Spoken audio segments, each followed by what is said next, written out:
এক হাতে 5টা আঙ্গুল দিয়েছেন, এক একটা আঙ্গুলের মধ্যে আবার 4টা করে দাগ আছে। এরকম 5 আঙ্গুলের ভেতরে 20টা করে দাগ আছে।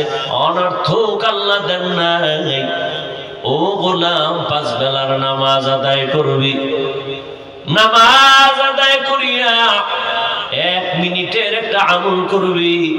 ডান হাতের আঙ্গুলের দাগ গুলো গুনে গুনে 33 বার করবি সুবহানাল্লাহ, 33 বার আলহামদুলিল্লাহ, 34 বার আল্লাহু আকবার।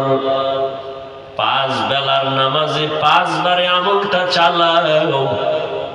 ঘুমের ঘরে বিছানায় বসে ঘুমের আগে আর একবার চালাও। আমলটা যদিও অনেক ছোট, তবে আর ক্রিয়া, এর ফলাফল অনেক, পাওয়ার অনেক বড়।